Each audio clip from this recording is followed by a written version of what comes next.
Welcome to the last podcast on the left, second episode. Number deuce. I guarantee it won't be shitty, however.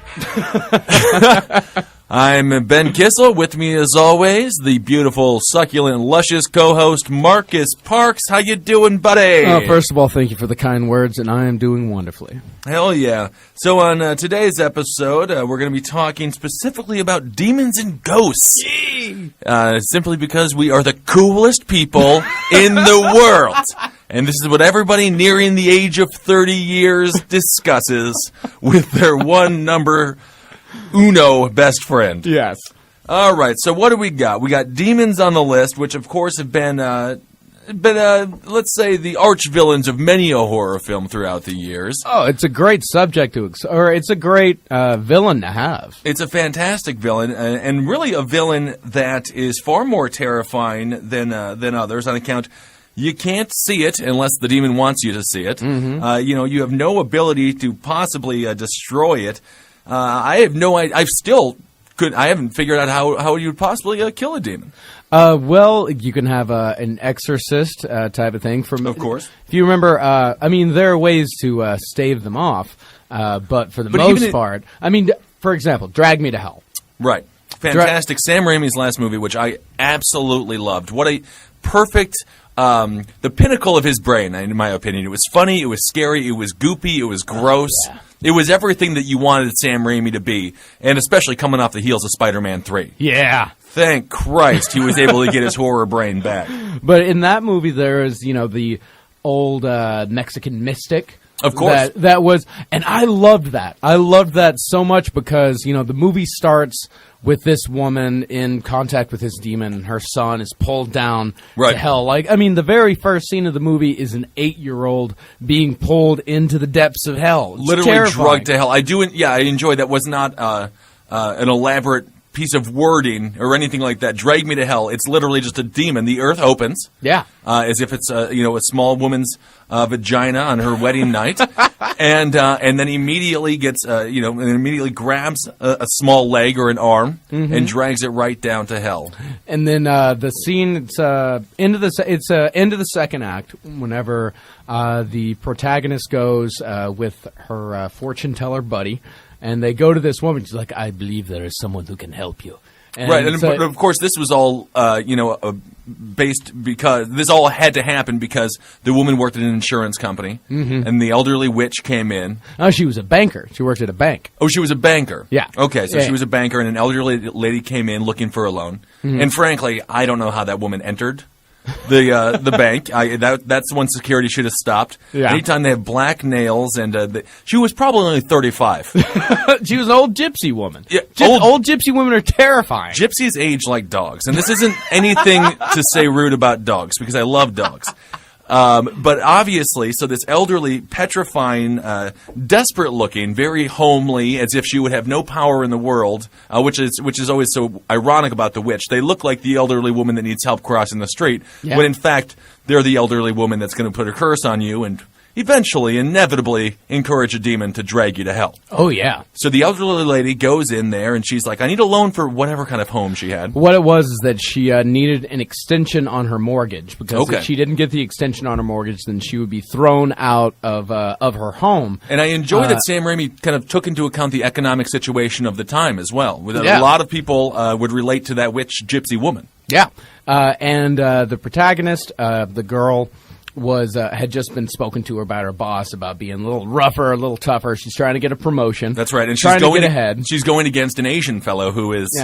horrible man. He's a horrible man, but I give him kudos. Mm-hmm. He's a go-getter. He's a go-getter, and he has an Asian mother he has to talk to every night and tell her that he's doing the best he can. Yeah. So no qualms with him. You go out there, you do the best you can, but it makes for a very difficult job for this young lady because she has a good soul and she doesn't want to tell people no. Exactly. And so the very next person that comes in right after the speech is the old gypsy woman, who's a very sympathetic character. It's an old woman. She's got a horrible hacking cough.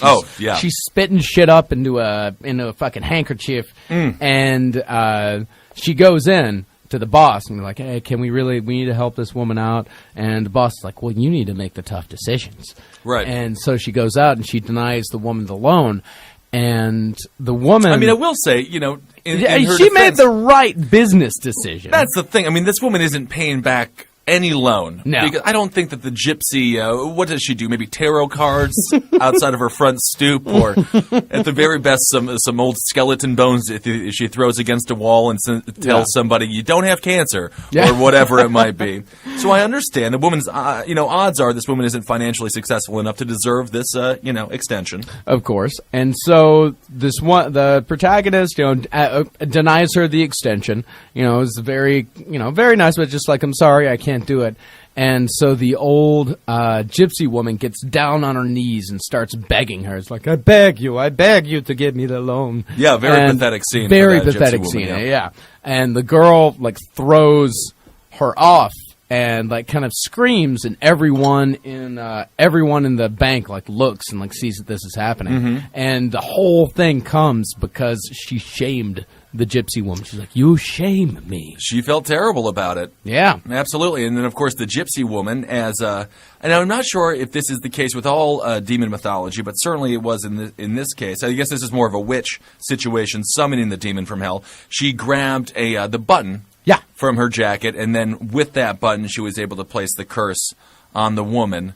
Yeah. And, man, things just really went downhill for that chick from there. They went very downhill. And it has one of my favorite endings to a horror movie ever. Well, it's got that classic. It's a classic, twist, which is so perfect because her. Not to get too much into this film, but apparently we are. So let's just do it.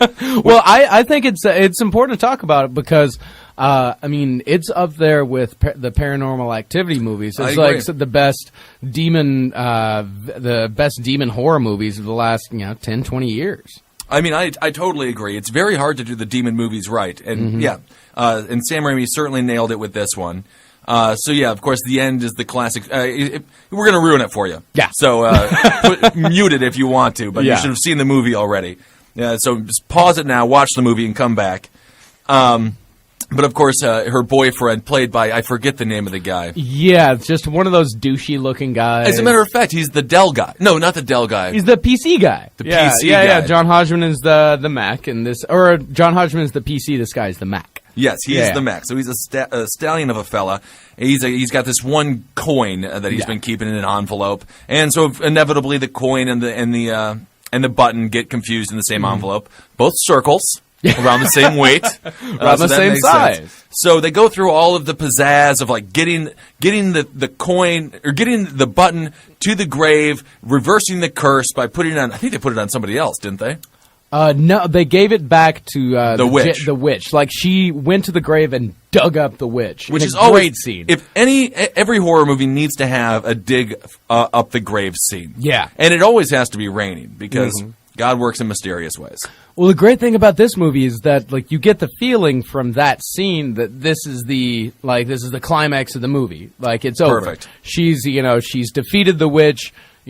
Everything is they're going off on a weekend trip. They're both so happy. So happy, newly in love. It's as if they just started dating again, They're engaged now. Everything is so beautiful and perfect. And then, of course, they're on the train platform. Pulls out the envelope, finds out that's where the button is, and so they basically just gave this woman a nice piece of change. Yeah. You just made the gypsy woman more money, and God knows gypsies know how to spend coins. I don't know why. I don't know what stores they go to. Gypsies only deal in coins. Yeah, it's very bizarre. It's shillings and things of that nature. They're similar to leprechauns in that to that degree.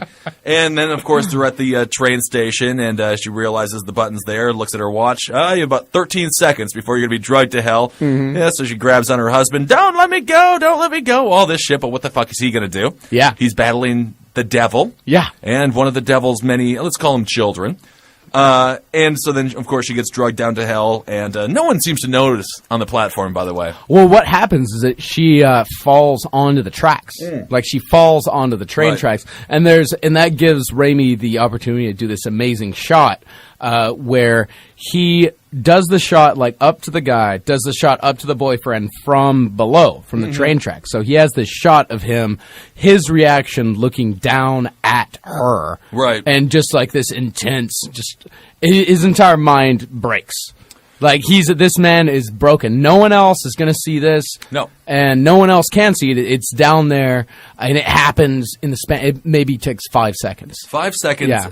Earth opens, demon comes, grabs her, don't let me go, puts her hand out, what the hell is he going to do? Earth closes and train comes. Yeah. Which is actually pretty fantastic, and I think that's also, we'll talk about some horror and demon ghost stories in a second, but I feel like that's sort of how it happens. The train comes, what's the human reaction is, I guess she got hit by the train? Yeah. Maybe it was a suicide attempt, but they never found the body. Never found the body. What the fuck happened? And it did and it's something that Raimi's so good at is like bringing these, like doing something new, but still keeping the old conventions of horror movies. Right. Because what he did is like, as soon, like the train goes and then the title comes up, Drag Me to Hell. I love it. At the end of the movie. And I love that. I love the title at the end of the movie. I just saw Insidious, and they did the title at the beginning and the end as well. Oh, nice. And, yeah, we'll talk about Insidious a little bit later, but that was pretty fantastic.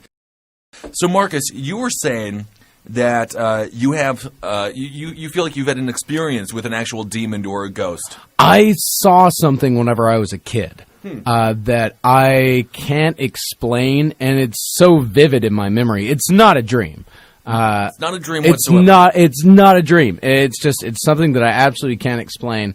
So where were you? You're growing up in Texas. How old were you when you saw this? I was somewhere between like 8 and 10. Okay. Somewhere around there. So I will say the imagination of an 8-year-old child can be pretty extreme. Very extreme. But also when you do see something, which I think it would make, I mean, everyone always says, oh, it always possesses the children, all of this stuff. Mm-hmm. You know, they're open. They're open to see it, and they also know, hey, I can let this kid see me. No one's going to believe them. I mean, that's why uncles, rape young. Because no one believes a child, although I think the pedophile, people believe the children now. Yeah, they do. More about the pedophilia than they do about the demon. Oh, absolutely. So we've got to evolve a little bit more. Where we're at with child sex abuse, we need to get with child demon abuse. Because these demons are haunting these poor children. So you're 8 to 10 years old. Mm-hmm. You're in Texas hanging out. I'm not in the country. I'm not at home. I'm actually in Lubbock, Texas. I'm in a city. Oh, okay. Yeah, I'm in a city. I'm staying with my cousin James. And for some reason, in the middle of the night, I wake up, and his bedroom faced the street. And I wake up middle of the night, and I see something out the window. Like, I see something glowing. Right. Like, I see this green light. And I'm fucking terrified, but I get up. And he didn't live by, was it a major street intersection? No, Nothing no, like that? It was it was like a neighborhood, okay. It was pretty much like suburbs. So you weren't looking, neighborhood. I mean, the green light didn't turn yellow and then red. No, God, no. Okay, no. So it wasn't, we've established it's not a stoplight. It was not a stoplight. Right. And I got up and I looked out the window and down, like he lived on kind of a T-bone street where there was a street that was, like T-bone. T-bone. Like there was a street that ran directly in front of his. You know what I'm saying? Right. And I looked out and I saw this green blob, kind of green blobish type thing, but with the face of a pig and horns, just sort of like moving slowly towards me. Just like I remember this clear as fucking. It's my most vivid childhood memory. Wow, that is terrifying. Yeah, it was terrifying. I've never been like it doesn't scare me anymore. Mm-hmm. Like it doesn't scare me. So so you saw this green blob. It was coming for you. Was it saying anything, or was it like Marcus? No, it was complete. Like I heard nothing. Okay. Like I didn't hear anything at all. But it was kind of it seemed like it was like half formed. Like it was somewhere in between here and there. Did you feel something inside of your body? Intense fear. Intense fear, but did you also feel that it was kind of like with you? So it was, you just were looking at it. It was almost like it didn't even know I was looking at it. You know what I mean? Like it was just there. So you wonder maybe it's in some other dimension. Could be. And it's just like wandering around, and for some reason you got a small little gateway window into it before I saw the green. hole. I saw the green pig devil. The green pig devil. Yeah. He sounds like an amazing demon. I mean, That's the thing. I do. One reason I love demons and ghosts is because there is, with the recent poll, I have it up here somewhere, I forget, there was a Gallup poll in 2009, 32% of Americans believe in ghosts legitimately. Yeah. And demons, which that's a fairly high number of people. I mean, what is that? Let's say damn near 2 out of 5. Yeah, 2 out of 5 people. So you would imagine they would have had some experience with them in one way or another. I know. I'd expect it to be higher, honestly. Well, that's the thing. I mean, there's a lot of skeptics out there, and of course, I think we're all one of them.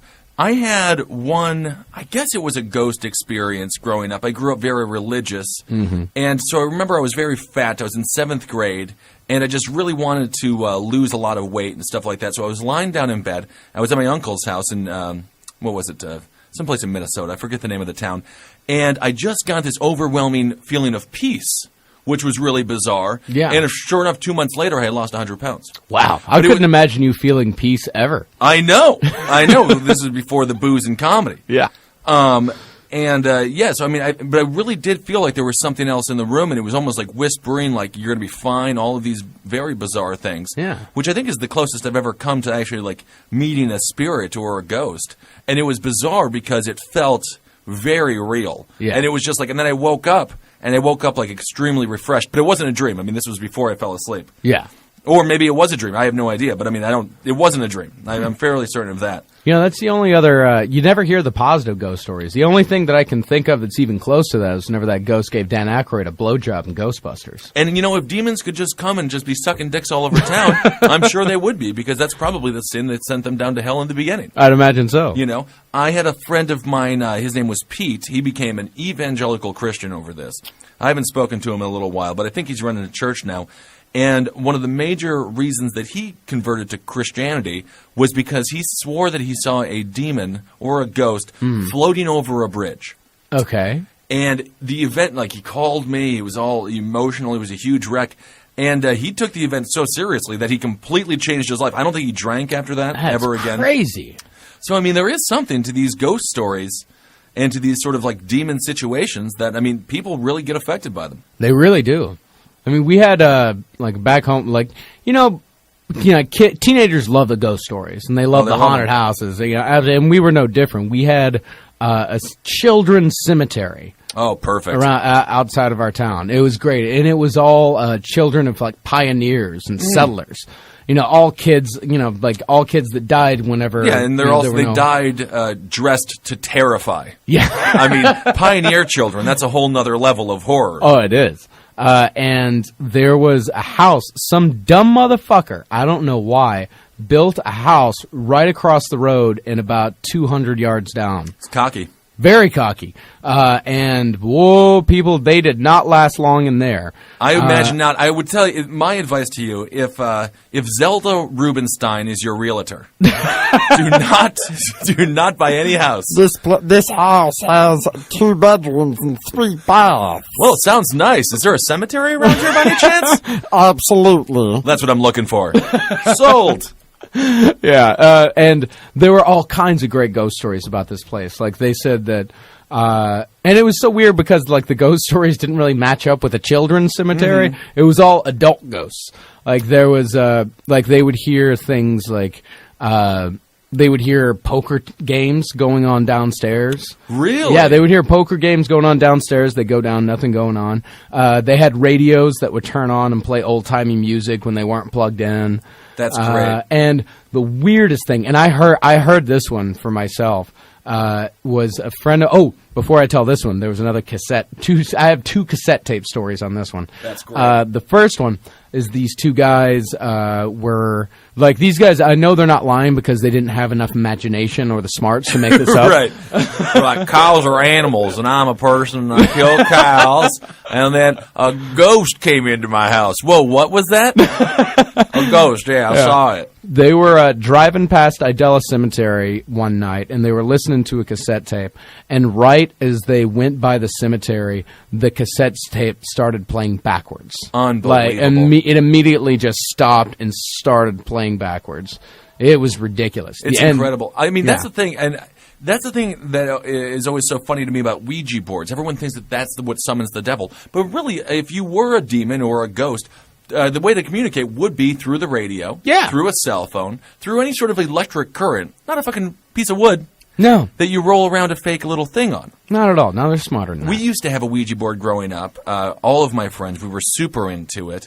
And I went to Catholic school, and as a matter of fact, my freshman year of high school, Father Steve allowed us to watch The Exorcist. Wow. But not as a fictional movie.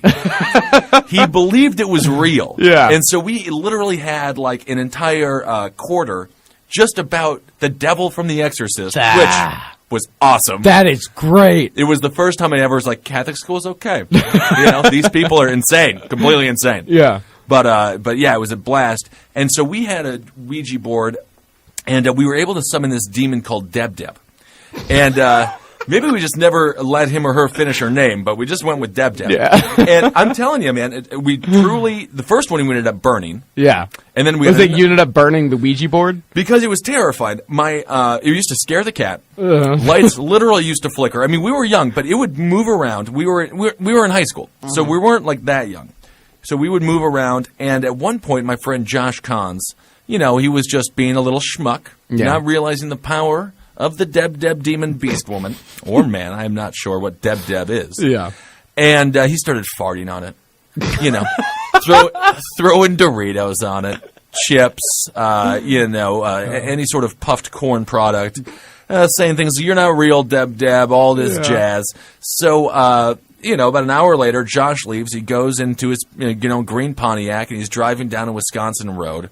And Deb Deb tells us, Josh is going to die. I'm going to kill Josh Cons. So as Josh is driving, we come to find out the day after, he's driving down the road. First of all, a deer darts in front of him, but that's okay. That happens. Yeah. And then an oncoming car, this is a 2-lane highway, oncoming car, I would say about 200 yards away, just cuts off his lights. Just playing the game, just like cuts off his lights. Wow. Which is, they might have been playing the game, if you flash me, then we turn around and kill you. Yeah. Nonetheless, that could have been, Deb Deb's plan for his death. I have no idea. Demons work in mysterious ways, much like God. Absolutely. They sort of are gods to some degree. And so that happens. And then next thing you know is windshield wipers start turning on, going crazy. He ends up having to pull over into a ditch, just terrified of everything. And the next day, he was totally convinced that Deb Deb was real.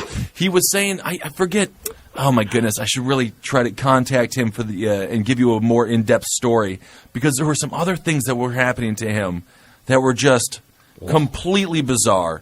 And so that was one event that we had with that Ouija board. And shortly after that, we ended up taking it to the woods. There was this old abandoned shack behind the woods. I love abandoned shacks in the woods. Yeah, exactly. And, it hadn't been used in forever. Although, all of us kids, I think the kids before us put pentagrams all over it. Oh, yeah. It was like it was half burnt down. So we would play with the Ouija board in there, and we had a CD player, And so we would tell the thing. Now, all the remotes, keep in mind, all the remotes were on the table.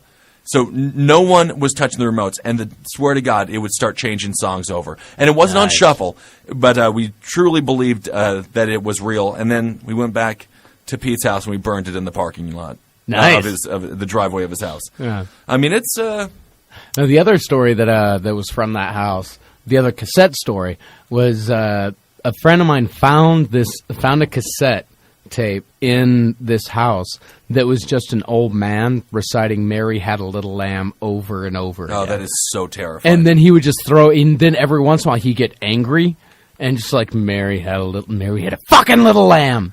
Mary had a little lamb.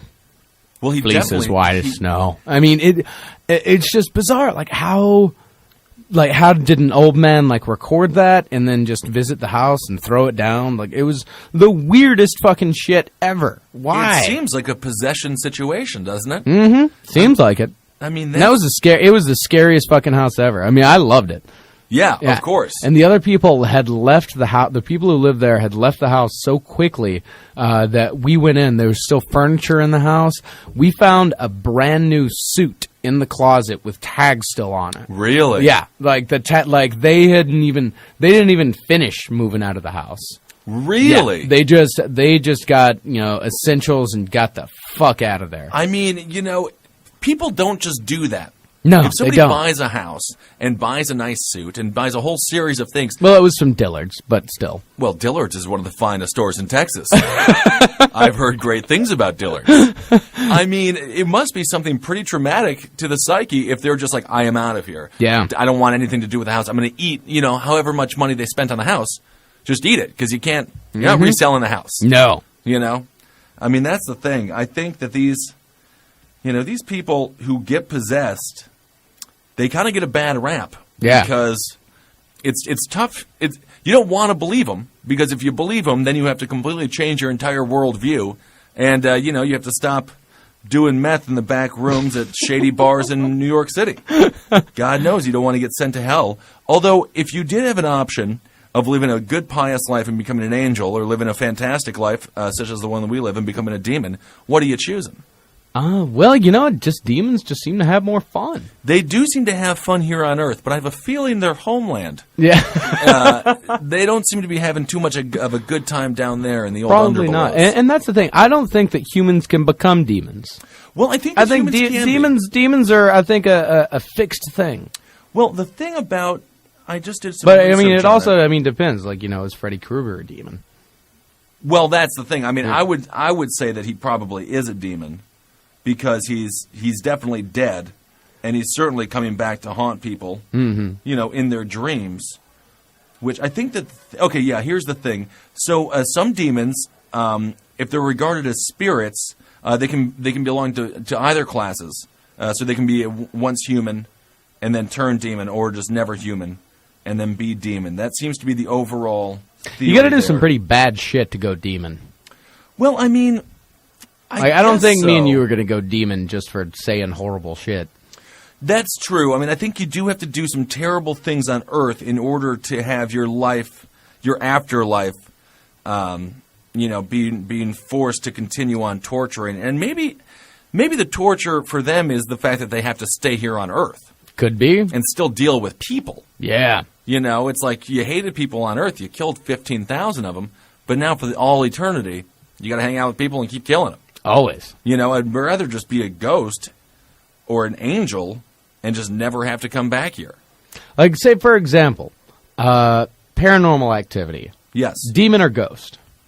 Well, I think we have classic demon. I think it's a classic demon situation there because it. They explain it in the movie. They think it's a demon. Yeah. And they even bring out books and everything, right? Right. And I agree. I think, it's got those, it's funny you said green pig face, because it sort of has those pig claws. Yeah. Or, what are they? Horse claws, I guess, more like. Goat.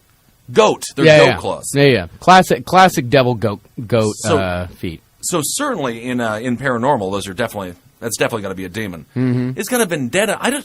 What do you have to do to appease the demon? That's the question that I can't. I don't think there really is any appeasement. They're only here to make your life miserable. Is that the case? Yeah, that's pretty. I think they just pick you. That seems so bizarre to me. Yeah, for no real reason. I mean, I'll tell you this. Another good movie that deals with it is Wreck and Wreck 2. Which is Wreck is amazing. That's incredible. I've never seen Wreck 2. Well, Wreck 2 is also very good. Yeah. But yeah, and they remade it in America as Quarantine. Yeah, Quarantine, which is fine. Yeah. But never saw it. Well, it's your classic story with the thing, people going into a space, and you have no idea what's going on, and then when the government quarantines your building, 9 out of 10 times it's a nuclear situation. Yeah, but 1 out of 10 times a demon's in that fucking building, and that's really what you have to be careful with. Yeah. And it was, and it just, man, I never knew the Spanish could pull off a horror movie like that. Well, I mean, have you seen how they live? I think that it's perfect. And also, going back to Catholicism, no one's more Spanish, or no one's more Catholic than Spanish people. That is true. And they really, really believe it as far as it being true. And I think that's what gives the demon all of its power. And which I think is also probably why they just attack children, because children believe that they're real. As an adult, I kind of want them to be real. Yeah. But at the same time, if I saw a demon, I'd be like, oh my God, look at you there. Well, just demoning out, huh? Just being a demon. That's pretty cool. So if theoretically, they can't actually do anything to hurt you until they get you to hell, right? Well, I mean, the girl in Paranormal Activity could sure as fuck hurt her. Yeah, that's true. Yeah, she got some physical shit. She got dragged around. She got thrown around a little bit. That's true. I'm a big guy, though. You're a very big guy, but I don't think demons have any like strength ceilings. Yeah, they just have nonstop. Yeah, they can do anything they want. Hell, they could probably rip off your arm if they like. Can they do that? I don't know. I mean, is there really? Can we think of any movies in which the demon itself actually inflicts physical harm upon the victims? Well, I'm thinking the Hellraiser. I guess Pinhead is technically a demon, right? I think Pinhead is one of the best examples of a demon. Yeah, and so he can certainly, he just takes people's skins right off of them. Oh, man. Yeah. I mean, the guy who did the special effects in Hellraiser, isn't that the same guy who did the special effects in The Thing? Who would that be? John Carpenter? No. He wasn't John Carpenter was the director. Right. But I think it's the same guy because the special Tom effects. Savini, is it? I thought Tom Savini was broke really big with The Thing. But I don't know. I don't think Tom Savini did The Thing. All right, it's possible that he didn't. Yeah.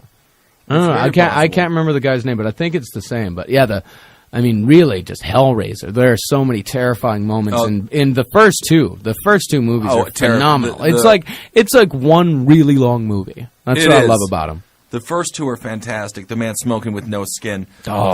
There's a great quote here from one of the Cenobites, which it's amazing. It makes me hungry for Cinnabons, is really what it does. I feel like a Cenobite should have a lot of cinnamon and perhaps a nice little frosting atop them. He says, "No tears, please. It's a waste of good suffering." Oh! Which that is absolutely terrifying to think about. And the voice of Pinhead. Like, that guy's voice, I mean, it's very peaceful and comforting, which I think is interesting. You think it's peaceful and comforting? Like, to some degree. Could see where you say where you could see it's peaceful and comforting, but it's calm. Like, it's calm. Yeah. It's very calm, but it's got that little bit of rasp to it. Like, that guy fucking honed that. Like, he owns that fucking voice. Oh, yeah. No, if there are demons in real life, there's no way they're going to be messing with him. No. I'm sure it'll be like when we, got into the entertainment business, and then you see that it's all, BS, and everyone's actually kind of an asshole. I assume there's a demon down there in hell who's just like loved the Hellraiser series. Yeah. And they're like, I gotta go meet Pinhead. I gotta see Pinhead. I gotta see what he's all about. And then as soon as he sees him taking off the makeup, and he realizes the nails aren't real, and it's a white makeup, and it's just some British dude. I mean, it's got to be devastatingly sad for that poor demon boy. Has to be. And then he watches Little Nicky, and he's like, they're making fun of me. So that's not good whatsoever. The worst representation of demons you could ever have. You think Little Nicky? I think Little Nicky kind of takes the wind out of the sails on the demon boat. I mean, it's tough to say. At the same time, it's a nice little picture, and it involved Ozzy Osbourne. Yeah. So it's nice to give Ozzy Osbourne a little bit of work. But they're still making them all over town, and I think the demon films they're back in vogue again, and I think we can credit Paranormal Activity and 1 and 2 for that. So the new film Insidious is definitely riding that demon wave, and surprisingly, it was made by the makers of Saw and the makers of Paranormal Activity, which I thought was going to be very, very interesting because I wanted to see how polar opposite horror styles can really come together in one film. And I'm usually not like a huge person from the people who brought you ... But in this case, I thought it was sort of it was interesting to see. I was interested to see how they would mix the subtle subconscious storytelling of Paranormal Activity with the over the top, borderline cartoonish antics of Saw. I mean, hell, Jigsaw is a cartoon character. Exactly. I mean, Jigsaw is such a ludicrous little beast man compared to the demon that's in Paranormal Activity. But, to some degree, it looks like Jigsaw's done a little more damage. But the demon in Paranormal did fairly well as well. Yeah. While watching the movie, there was definitely some camera shots that were stolen straight from Paranormal. Yeah. There was the room shots where it would just be solid room, really taking their time, everything's fine here, sort of a situation. And then, of course, they had this the straight-on shot of the couple in bed, just being so we are the happiest people on earth, and our lives could not get any better. And then they definitely had a lot of like the Saw over-the-top reveals as well, because, you know, Saw leaves nothing to the imagination. And so in this film, they definitely showed demons in their full form. They had a child demon who was like a small pauper, looked like a newsy young gentleman. I don't know what the newsy was discussing, but apparently there's still a depression going on. And so that was it was an interesting duality there between the scary, you know, subliminal in the shadows and like the over-the-top, like in-your-face demon. The only one demon that I didn't like was this, you know, he had a leather jacket and jet black hair, and he just looked like a bully in 8th grade. Sounds kind of like a second-rate Undertaker. Yeah, that's exactly what he was like. So other than that demon, I thought all the other demons were pretty good. So basically the story is just about a kid. His name is Dalton. And he goes deep into this coma, and doctors have no idea why he's in a coma. If he's anything like me, he just loves to sleep. And I think that's very important. So his parents there, Josh and Renee, they go to the doctor, nothing's going well. Finally, they take him home, and they just put him upstairs, and then immediately demons just start running amok throughout the house. But the fella, Josh, he's a teacher, so he's hard at work all day, grading papers. But, you know, it's like he's on the phone with her in the middle of an empty classroom. You're like, honey, I just got so much work to do. Yeah. But it's like, you know the answer key. Just mark the things. Just go home and help your wife who is being haunted by terrible children, demon ghosts. So, so anyway, inevitably, it's like the father finally believes that the demons are in the house, so they just move out, like, immediately. Like we were talking earlier about the home in Texas. Mm-hmm. They leave their clothes. They're just like, we are out of here. We are going to a place that isn't going to drag me straight to hell. And a very gypsy-ish move, very quick. But of course, at the second home, the hauntings just get worse and worse. And they finally call in a paranormal expert named Elise, who is played by one of my favorite actresses of all time, Lynn Shay. Of the Farrelly Brothers movies. The Farrelly Brothers. You might recognize her very wrinkled and wounded bosoms that they showed in that film. Obviously not actually hers, but that was the first time I've ever seen breasts in a film, and I was like, oh, no. Oh, God. That's sad. That's sad when that happens to women. Anyhow, she's in there doing, her paranormal stuff. She has her, the devices that read energy, and they're going. Oh, she had an EKG meter. EKG meter. Yeah, there was a small camera team behind them, and just recorded them. No, yes. It was just like ghost hunters, and which is also amazing. I will say that what a bullshit show. Oh, it's such a terrible show. It just disproves the existence of ghosts. Yeah. It's absolutely ridiculous. It's like saying how people are amazing. Look how good people are to one another, and then like going to Darfur. Look at an example of how wonderful humanity is. So anyhow, so she's walking through. The two great comedic actors are her like minions, who are recorded, and they're like over the top, retarded people. And I think the point of the director was trying to make was that those people on those ghost hunter shows are ridiculous, and completely flawed, and they're retards. Somehow nerdier than we are. Somehow, which I think is pretty fantastic. I mean, they record it on tape, on visual. Well, that's the thing. We don't actually go anywhere. Mm-mm. Like, we just come out to Long Island City and do this. I mean, it's not like we're carrying anything anywhere. Yeah, it's not like we're in an office that looks like a coffin, and we have Ouija boards all over the place and swords, voodoo dolls. No, we're totally normal people. So beautiful, breasted Lynn Shay, she looks around and she realizes, there's definitely demons about.